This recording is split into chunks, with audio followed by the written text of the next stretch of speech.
Welcome back to another F1 Fantasy video. Now, this is my second to last video on F1 Fantasy this year. I will be making another video after Abu Dhabi as well. That'll be sort of going over the changes I would bring in for F1 Fantasy, but also because I do give F1 Fantasy a lot of stick, I will say the good things that they did add this year and the good things throughout this season. There's not much, but I will mention those. But anyway, before we get into the actual video, make sure to like and subscribe, follow my Twitter, follow my league. We're at 124 people joined. 125 is my goal for this season, so just one person away.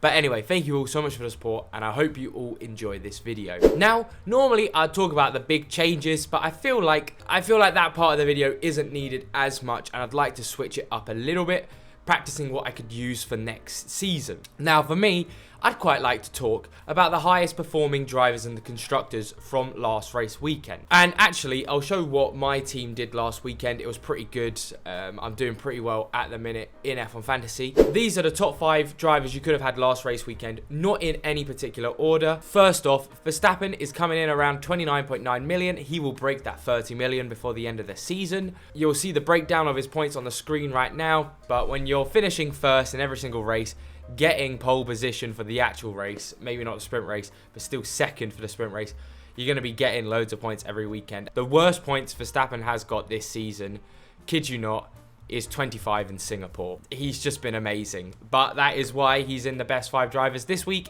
and probably in the best 5 drivers for every week apart from Singapore. Then moving on to someone who hasn't been in the best 5 drivers for quite a little bit is Sergio Perez, and it's good to see his resurgence for this race. He got 37 points in Brazil, 20.5 million. He's gone up 0.3 million this week. 37 points in Brazil is very good. Again, I'll show you the breakdown on the screen. Very much deserved. Obviously, he couldn't beat Alonso, which was a bit worrying, but great defending from Alonso. But also, good to see him again back into the top 4 or 5 positions, because he's had a few rough races recently over the second half of the season. Now, up next is someone who I did just speak about slightly, which was Fernando Alonso. Now, of course, no one coming into this race weekend thought that the Astons would be that fast. He got 39 points. Again, the breakdown, 15.7 million, up a million. What a race weekend for Alonso. And I mean, can he keep it up for Las Vegas? Maybe. I don't know. It'll be interesting to see. I think practice will be very useful in Vegas, especially with there being free practice sessions, because again, that was the final sprint race in Brazil. So Alonso, one to keep an eye on, considering how well he did last week. And funnily enough, his teammate Lance Stroll actually got into this as well. Now, it was a race weekend to remember for Lance Stroll, getting 28 points, 13 million, gone up a million. I wouldn't bring him in realistically, because this one good race weekend, but the last few, since the second half, he's barely got over 20 points, and there's better drivers who can get you more than 20 points. But well done to Lance Stroll for getting in the top 5 drivers this weekend. Very well done. And the final driver in the top 5 would be Lando Norris. And funnily enough, he got the most points this race weekend. Now, a lot of people would argue that Alonso should have got the most points, because Alonso had 39. Apparently he should have got driver of the day. Even I think he should have got it. Now, Norris got the most points. Amazing race for him. He's up to 20 million. He's almost more than Sergio Perez is now, which is insane considering he was like 11, 12 million at the start of the season. So well done to Lando Norris.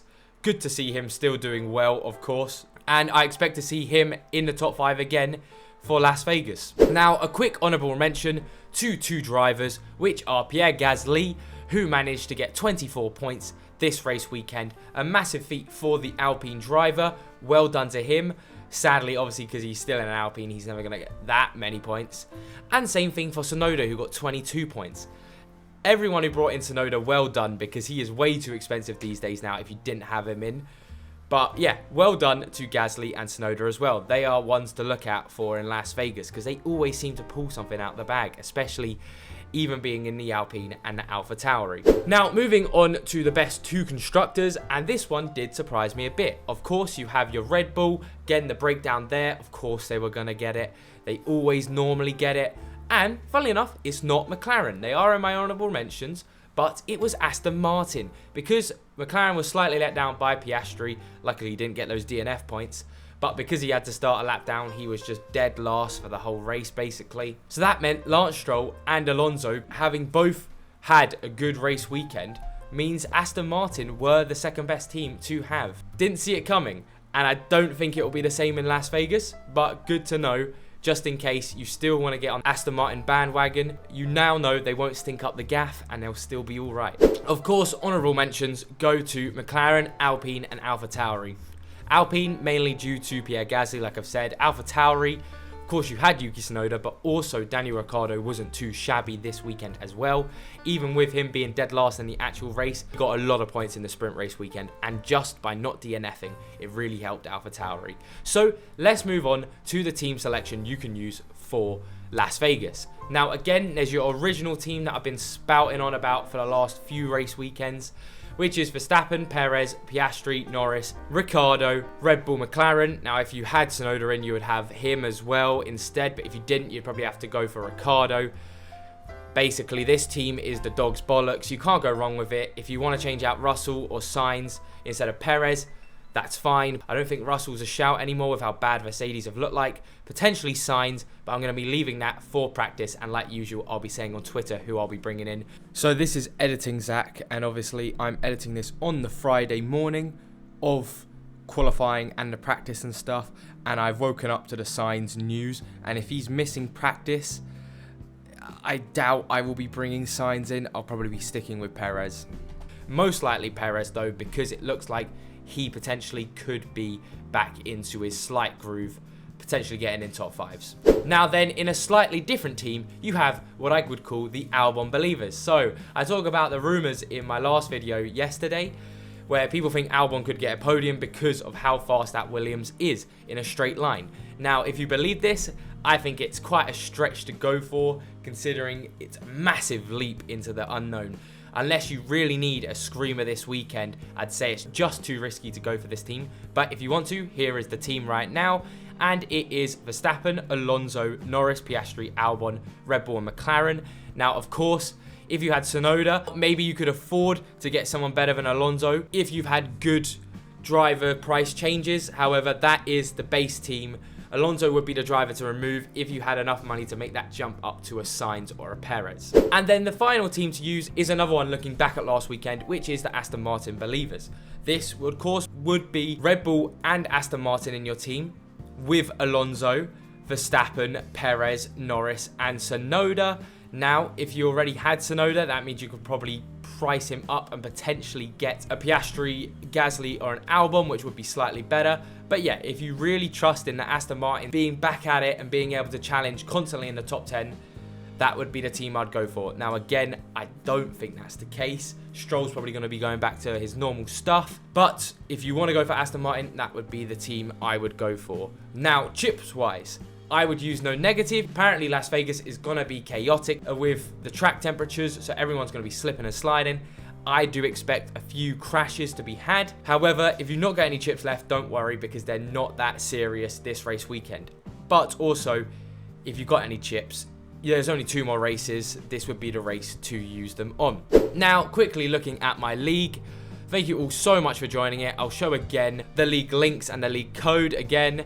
But like always, I will shout out the top 5. And my God, have we got a good race brewing for the top 5, like I've said in the last video as well. El Shemely back up to first place. Congratulations. And you've got yourself quite a nice buffer for if something goes wrong, with 6,225 points. Then you've got Rivaldi F1 team, who's dropped back down to second place.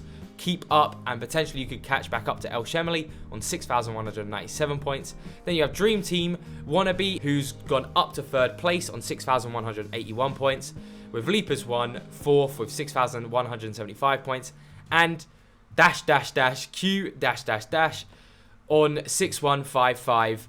Thank you all so much for being in this league, and congratulations, because Q, you definitely haven't been in the top 5. I haven't seen, unless you joined late to the league. Congratulations, but you guys have got a great race going.